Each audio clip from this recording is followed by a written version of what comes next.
নমস্কার বন্ধুরা, আজ 6ই ফেব্রুয়ারি আমার বাবার মৃত্যুদিন। আজকের দিনের একটি ব্লগে আপনাদের স্বাগত জানাই। ভেবেছিলাম আজকের দিনটা ব্লগ করব না, কিন্তু কি কারণে আজকের দিন ব্লগ করছি সেটা আগের ব্লগ যারা দেখেছেন তারা বুঝেছেন। আমার হাজব্যান্ডের আজকে কলেজ খুলে গেল, অনেক সকালে উঠেছি, এখনও নিচের কারোর ঘুম ভাঙেনি। এখন প্রায় ওই 6টার কাছাকাছি বাজে, কিন্তু বাইরে এখনও অন্ধকার। তার প্রথম কলেজ আজকে, অনেক জিনিসপত্র নিয়ে যাচ্ছে এবং যাওয়ার সময় বাই চান্স একটা রিক্সা সে পেয়ে গেল সৌভাগ্যক্রমে, যার ফলে তার যাওয়াটা একটু সুবিধে হলো। নাহলে হাতে এত জিনিসপত্র নিয়ে তার পক্ষে যাওয়াটা মুশকিল হতো। এখন সে রিক্সা ধরে যাবে পানি ট্যাঙ্কি মোড়ে, তারপর সেখান থেকে গাড়ি ধরে চলে যাবে কালিম্পংয়ে।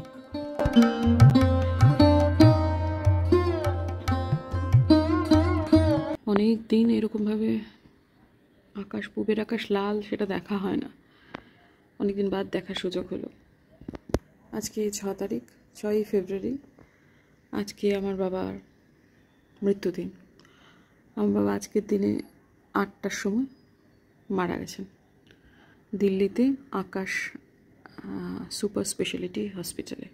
উত্তরবঙ্গ সংবাদ অফিসের গাড়িটা এইমাত্র গেল, কিন্তু আজকে আমি সকালবেলায় উঠে মোড়ল ওস্তাদ সর্দার কাউকে সে অর্থে দেখছি না।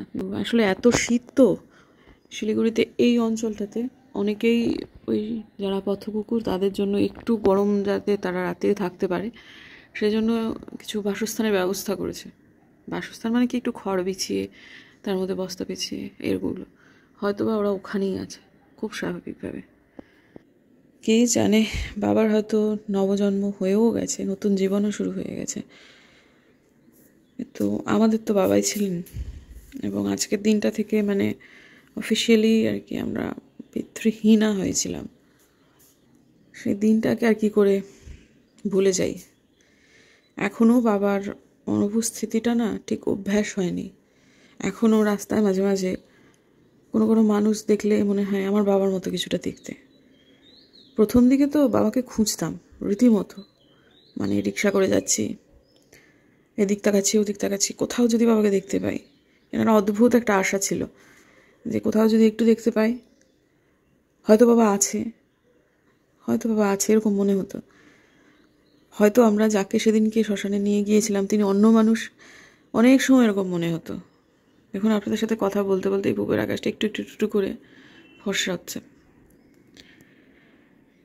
কিন্তু যিনি চলে যান তিনি চলে যান। সব থেকে বেশি ক্ষতি হয়েছে আমার মায়ের, এই বয়সে সঙ্গীহীন হওয়া এবং তার পরিপ্রেক্ষিতে অনেক কিছু বুড়ো বয়সে মানুষকে ফেস করতে হয়েছে, এখনও হচ্ছে একাকিত্ব, কিন্তু তাতে সবেতেই মানুষ অভ্যস্ত হয়ে যান, এক্ষেত্রেও তাই। কিন্তু এটা তো অমোঘ সত্যি যে বাবা মারা গেছেন আজকের দিনে। তো আর কী বা বলি বন্ধুরা, মা ওখানে আজকে একা, আমার পরিস্থিতি এমনই যে আমি ওখানে যেতে পারবো না আজকে। তবে মা আমার থেকে অনেক বেশি মানসিকভাবে শক্ত, এটা ঘটনা। কিন্তু বয়স হয়েছে, শরীরে ঊনকোটি ব্যাধি, এটাকে অস্বীকার করার জায়গা নেই, উপায়ও নেই। তবে যতই মানসিক জোর থাকুক, লোহার তৈরি তো নয়। আজকের দিনে দুই মেয়ের কেউ একটা সাথে থাকলে মার ভালো লাগতো। দিদির পক্ষে সম্ভব নয় দিল্লি থেকে আসা, এই সময় সমস্ত সিবিএসই বোর্ডের স্কুলগুলোতে পরীক্ষা থাকে, সেটাও যেমন একটা ব্যাপার। তখন আমার তো এবারে মেয়ের বোর্ড। আগের বার গেছিলাম, আপনারা যারা পুরনো বন্ধু তারা জানেন যে আগের বার মা একটা ব্যবস্থা করেছিলেন, এবারে সেই অস্থায়ী খুব একটা ব্যবস্থা করেননি। মানে আগের বার ওই যারা দরিদ্র না তাদেরকে কম্বল টম্বল দেওয়া এসবগুলোর ব্যবস্থা হয়েছিল গোধূলিবাজার কালীবাড়ি থেকে। এবার আর সেসব কিছু করেননি। ধীরে ধীরে মায়েরও বয়স বাড়ছে, মা যা সিদ্ধান্ত নেবে সেটাই শিরোধার্য। আর আগের বার ঠিক এই দিনেতেই আপেয়া কাকিমাও মারা গেছিলো, তার মানে আজকে আপেয়া কাকিমারও মারা যাওয়ারও একদম ঝাড়া 1 বছর হয়ে গেল। আপেয়া কাকিমা হচ্ছে সেই মানুষ, আমার মা বাবা দুজনেই চাকরি করতেন, মূলত ওনার ভরসাতেই। সত্যি কথা, আমাদের ঠিক পাশে, মানে আমাদের পুরনো বাড়ির লাগোয়া প্রতিবেশী আপেয়া বিবি, তিনি আজকে মারা গেছিলেন। আমি যখন সারদায় পড়তাম, আমি গাড়ি থেকে নামতাম, আমাকে নামানো, খাওয়ানো, মা যতক্ষণ না পর্যন্ত আসছে সুন্দরভাবে নিরাপত্তা দেওয়া, সবই সেই কাকিমাই করেছেন। অর্থাৎ 6ই ফেব্রুয়ারি কোনো দিক থেকেই আমার কাছে ভালো নয়, কোনো দিক থেকেই না। আমার হাজব্যান্ডের জন্য সমস্ত তৈরি করে রেখেছিলাম, কিন্তু সে আজকে কিছু নিয়ে গেল না, সে আজকে ফিরতে পারবে না, আজকে ফিরবে না, জন্য খাবার দাবার কিছু নিল না। আসলে এই টিফিন ক্যারিয়ারগুলো সে যেখানে থাকবে মানে মাজাটা মুশকিল হয়ে যায়, মানে ওদের জিনিসপত্র, মানে এই টিফিন ক্যারিয়ারটা মাজাটা একটু ডিফিকাল্ট। আরও আসবে তো আগামীকাল একেবারে রাত করে, ততক্ষণ ওটা এঁঠো অবস্থায় যদি একটু জল বুলিয়েও ধুয়ে রাখে তাহলেও গন্ধ গন্ধ করে। কিন্তু তাহলেও এটা তো এর আগেও হয়েছে যে নিয়ে গেছে, নিয়ে যেতে বললাম, বললো না তাতে আমি নিয়ে যাবো না, ছেড়ে দাও, ভালো লাগছে না। তো সে ওরকমভাবেই চলে গেল, শুধু 1 বোতল জল নিয়ে। চা খেলো, 1 বোতল জল নিয়ে বেরিয়ে গেল, ব্যাস।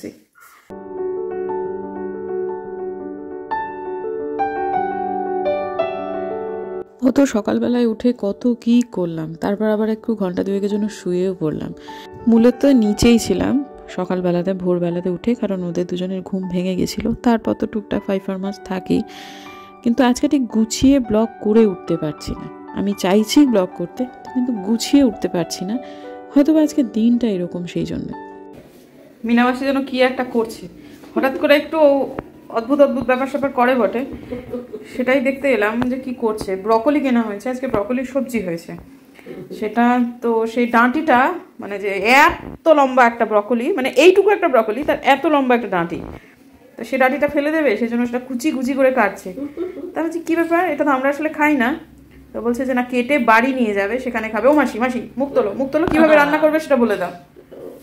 পেঁয়াজ দিব, কাঁচা কিংবা আলু দিলে ফোড়ন দিব, লঙ্কা দিব, দিয়ে ভাজা ভাজা করবো। ওটা ভাজা ভাজা করবে। তলায় সাদা সাদা গুলো কি, ওগুলো সবুজ সবুজ গুলো কি? হ্যাঁ, এই ডাঁটিটা না, তার নিচে পাতা, কপি পাতা। ও তুমি কপির পাতাটাও নিয়েছো? আমার 2 শ্বশুরমশাই খেতে চাইছেন। এটা কি ফুটছে মাসি? বন্ধ করে দিতে হবে। 2 শ্বশুরমশাই খেতে চেয়েছেন হচ্ছে, মেজো কাকা ডাল ছাড়া খেতে পারেন না, ওনার দাঁত নেই, সেজন্য একটু অসুবিধা হয়। তা ডাল সেদ্ধ, ফোড়নে কিছুই নেই, ফোড়ন ছাড়া, হলুদ ছাড়া ডাল সেদ্ধ, আর কি জানো, মাংস, ব্রকলির তরকারি, একটু আলু দিয়ে, একটু পেঁয়াজ দিয়ে, একটু গাজর দিয়ে সেটা, আর কি জানো, আর বেগুন ভাজা। মাসি আমার জন্য একটু স্যালাড কেটো মাসি। ও মাসি, একটু পেঁয়াজ আর গাজর, আর কিছু না, একটু চাকা চাকা করে কেটো, কেমন? দেখি ওরা নিচে যদি খেতে চায়, আমার নিচে ওরা গাজর কাঁচা খেতে চায় না, দাঁতে সমস্যা হয়। আমার শ্বশুরমশার দাঁত থাকলেও সে দাঁতের জুত তো আর আমাদের মতো নেই, কাজে গাজর খেতে একটু সমস্যা হয়, যতই পাতলা পাতলা করে কেটে দেওয়া হয়। আর যদি ওই খুব মিহি করে কাটাতে হয়, দাঁতের ফাঁকে ঢুকে যায়, তাতে অস্বস্তি হয়। বাহ, বেশ সুন্দর করেছে তো, জায়গাটা সুন্দর করেছে। মায়ের সঙ্গে কথা হলো, মা বললেন যে দেখো মা, 365 দিনে 1 বছর, 364 দিনও তোমরা বাবা ছাড়া যেরকম থাকো, আজকেও তেমনই থাকো, মন খারাপ করো না। বাবা নতুন জীবন, মা একদম নিশ্চিত যে বাবা নতুন জীবন শুরু হয়ে গেছে এবং বাবা সেখানে খুব ভালো আছে। সুতরাং আমরা যারা এই জীবনে এখনো আছি, তাদের কর্মের দ্বারা সেই জীবনকে খুব ভালো করতে হবে। সুতরাং মন খারাপ করো না, ভালোভাবে থাকো। মার গলা শুনে খুব একটা এবারে দুঃখিত মনে হচ্ছে না, মা ভীষণ বিজি, কোথায় যেন একটা বেরোবে। তো আমি আবার মাকে কালকে বলেছি যে মা, তুমি যদি সম্ভব হয় তাহলে আমার জন্য একটা বেগুনি রঙের শাল কিনো, যদি দেখতে পাও। তারপরে আবার এটা ভুল করে বলে ফেলছি, তুমি কিনে রেখো, আমি তোমায় বলছি না গিফট দিতে হবে, তুমি কিনে রেখো, আমি তোমায় পরে দাম দিয়ে দেবো, বলে থাপ্পড় মেরে গাল লাল করে দেবো আমাকে বলছে। তো যাই হোক, বেগুনি শাল পাওয়া যাবে না, শিলিগুড়িতে পাওয়া যাচ্ছে না, দিনহাটায় থোড়াই না পাওয়া যাবে, অন্য কোনো রং বলতে পারলে না, বেগুনিটাই বলতে হলো। তো অন্য রং আছে মোটামুটি আমার চোখের সামনে যা দেখছি তাতে, আর এই মুহূর্তে আমার বেগুনি রংটা খুব বেশি ইচ্ছা হয়েছে। তো দেখি, মা যদি না পারে তাহলে বলবো সবুজের বিভিন্ন শেড কিনে দিও। মা আমাকে জীবনে প্রথম শালটা কিনে দিয়েছিল, সেটা সবুজই। এই যে এটা আমার হচ্ছে লাইফের ফার্স্ট শাল, এটা এখনও গোছানো হয়নি।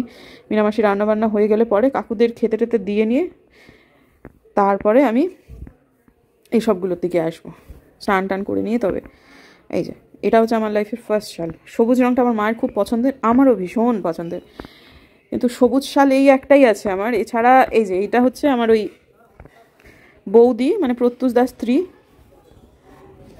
তার বাবা আমাকে আমার বিয়েতে দিয়েছিলেন কালো, এবং এটাকে সবুজ যদি বলতে চান সবুজও বলতে পারেন, বা একটু নীলচে নীলচে বলতে চাইলেও সেটাও হয়, একটু রোদ পড়লে বুঝতে পারতেন এটা সবুজই, নীল নীল নয়। আর এই একটা সবুজ আছে, এটা আমার শাশুড়ি মায়ের, এটা উনি আমাকে দিয়েছিলেন। আর একটা আছে এইটা, এটাকে ক্যামেরায় পুরোপুরি তুঁতেই লাগছে, কিন্তু আসলে কিন্তু এটা তুঁতে নয়, এটা আসলে সবুজ। কিন্তু ক্যামেরাটাকে পুরোপুরি তুঁতে লাগছে। কিরে বাবা, এরমভাবে রং চেঞ্জ হয়ে যায়?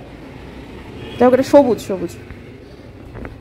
তো ঠিক আছে, তো মা যখন বললো যে অন্য কোনো রং বলতে পারলে না, তো দেখি মাকে বলবো সবুজই কিনে দিও।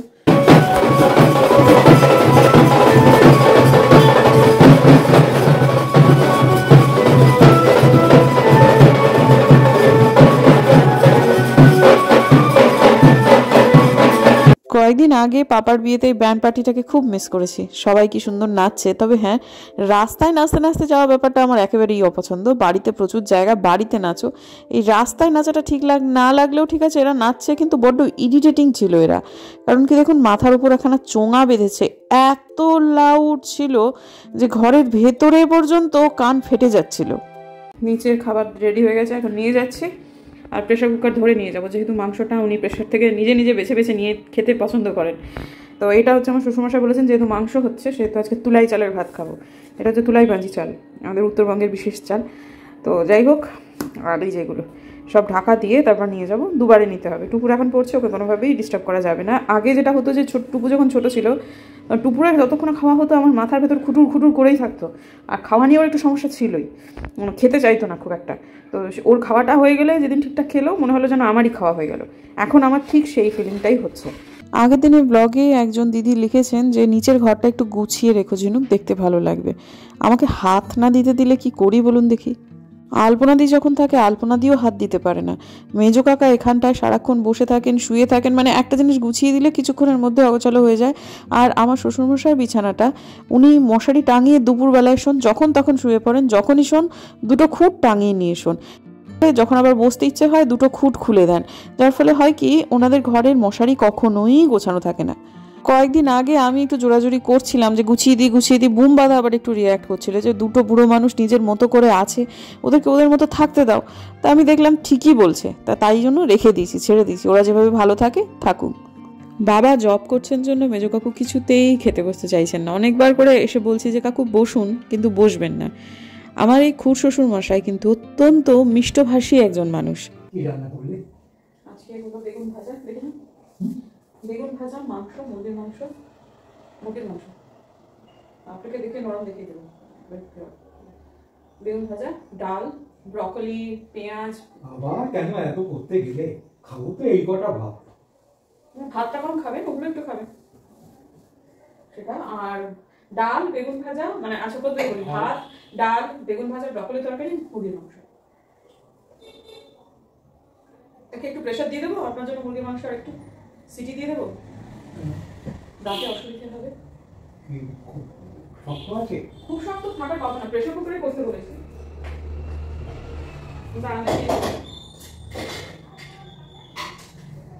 খুব একটা শক্ত নেই কথা, সাধারণ। আপনি যদি বলেন আর একটা প্রেশার দিন।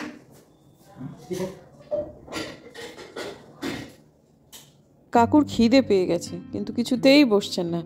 এদিকে আমার শ্বশুরমশাইয়ের পুজোটাও হয়েও হচ্ছে না। আমি একটু দেখতে গেলাম যে কত দূর বাকি। দাদা পুজো বসেছে না? হ্যাঁ হয়ে গেছে, আপনি বসে পড়ুন, হয়ে গেছে, বসুন, চলে তুমি দাদা আসো, বসুন। গরম কতদিন থাকে? শীত কতদিন থাকে না, গরম? গরম কত? গরম কলকাতা থেকে অনেক কম। কলকাতা থেকে অনেক কম, কিন্তু কতদিন থাকে? এপ্রিল মাস থেকে কি গরম পড়ে? হ্যাঁ, মার্চ থেকে পড়ে যায় মোটামুটি। আপনার ওই ফেব্রুয়ারি পর্যন্ত কমফোর্টেবল ওয়েদার থাকে। মার্চের ধরুন ওই 15 তারিখ থেকে মোটামুটি নভেম্বর পর্যন্ত অ্যাপ্রক্সিমেটলি তাই। তার কমে তো আজকাল খেতে বসিস নি, বস না, বিশ্ব উষ্ণায়নের জমানাতে। বস। তুই না যদি খাস থাক, আমি খেয়ে নিচ্ছি। বসুন না কাকু, আসুন আসুন আসুন কাকু। হাতটা ধুই। ও তো এতক্ষণ দুজনই কেন?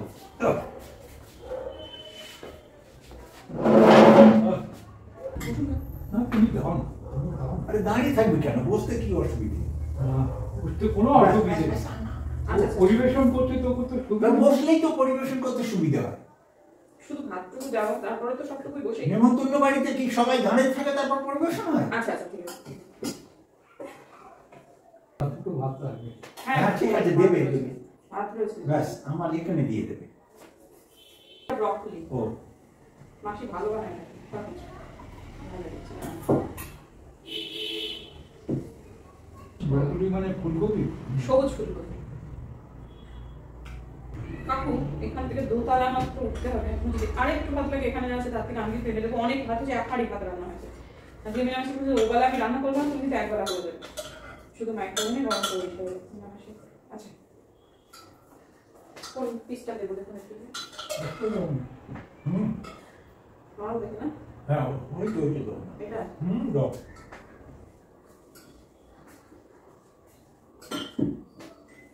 আমার বাবা চলে গেছেন, কিন্তু দুই বয়স্ক বাবা এখানে রয়েছেন, টুম্পার বাবা, বোমপাতার বাবা, টুকটুকিদির বাবা, এবং এরা আমার পিতৃসম। সুতরাং এদেরকে দেখাশোনা করার দায়িত্বটা এখন এই মুহূর্তে আমার। এবং একধারে আমি বলতে পারি যে আলপনাদি না আসাটা আজকে শাপে বর হয়েছে। আমি সারাদিনই খুব ব্যস্ত ছিলাম, মন খারাপ করবার সময় খুব একটা আমার সে অর্থে দিনের বেলাতে ছিল না, কিন্তু যখনই একটু ফাঁক পাচ্ছি তখনই মনটা খুব খারাপ হয়ে যাচ্ছে। বাবার শেষ সময়ের স্মৃতি নয়, বাবা থাকা, বাবার সবল অবস্থার বিভিন্ন সময়ে কথাবার্তা, বিভিন্ন সময়ে অনেক কিছু, বাবার সঙ্গে ঝগড়া করা, বাবাকে হয়তো একটু বেশি বকে ফেললাম, বাবার একটু মন খারাপ হলো, এই সমস্ত স্মৃতিগুলো মাথায় ভীষণভাবে ভর করছিল আজকে। কিন্তু সেগুলো এমন খাপছাড়া ভাবে আসছিল, অন্য দিনের থেকে আজকে অনেক বেশি করে আসছিল, এটা তো অনস্বীকার্য। কিন্তু সেটা যেভাবে আসছিল সেগুলো ঠিক ভ্লগে ধরা যেত না, ধরতে পারছিলাম না আসলে আমি। তো যাই হোক, আমার শ্বশুরমশাইয়ের খেতে একটু তাড়াতাড়ি হয়ে যায় খাওয়াটা।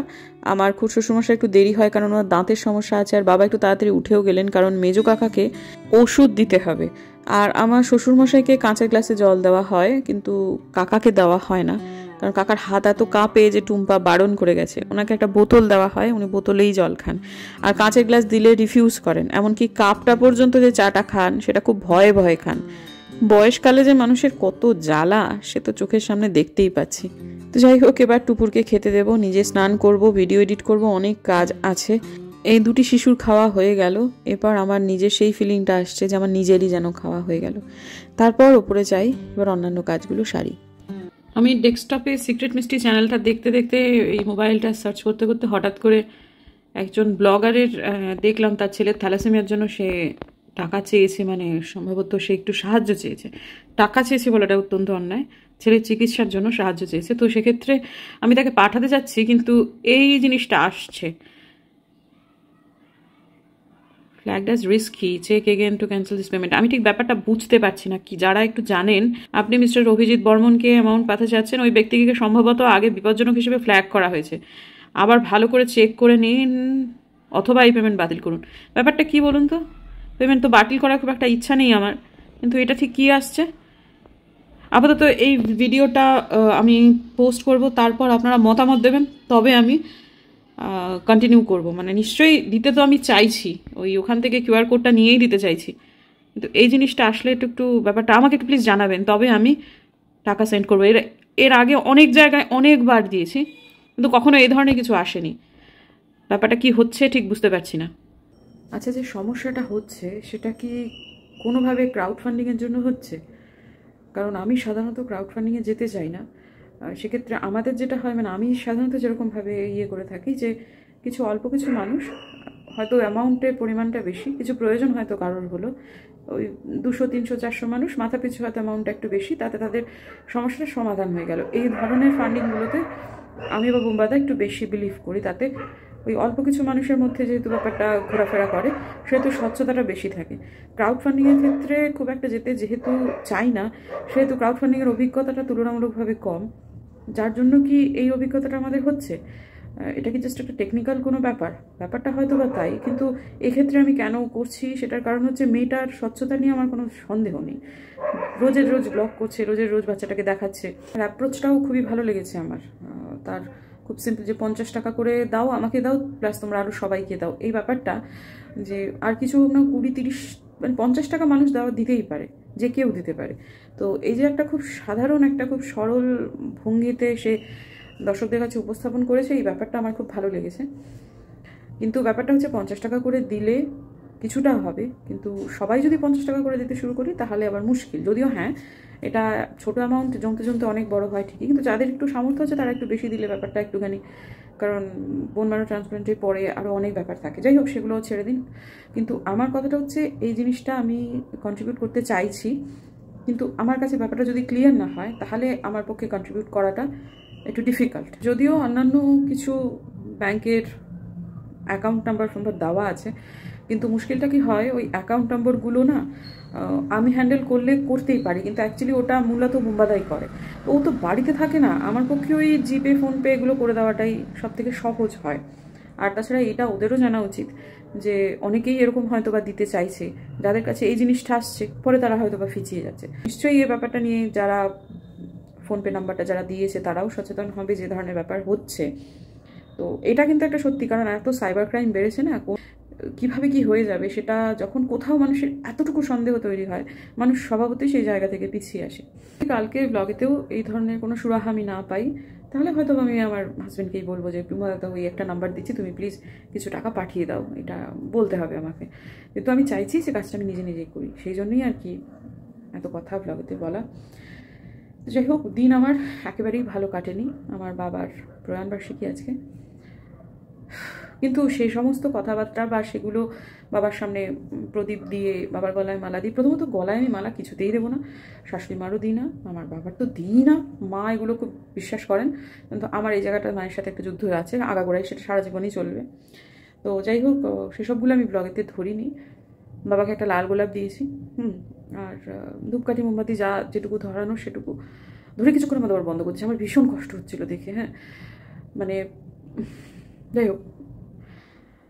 কিন্তু একটা জিনিস হয়েছে যে আমার মন খুব খারাপ ছিল, 2-3 বার বোমবাদা ফোন করার পরে কি বুঝেছে জানি না, সে আবার আজকে ফেরত এসেছে। আমি কাল আবার তাকে যেতে হবে, আমি তাকে আসতে বলিনি, আমি জানতাম না সে আসছে। হঠাৎ করে সন্ধ্যেবেলা বললো, তো দিয়ে আমি ফিরছি। কেন বলো না, তোমার মনটা খারাপ, আজকে আমি একটু ফিরছি। তো এসেছে, সেটার জন্য আমার ভালোই লাগছে সত্যি কথা।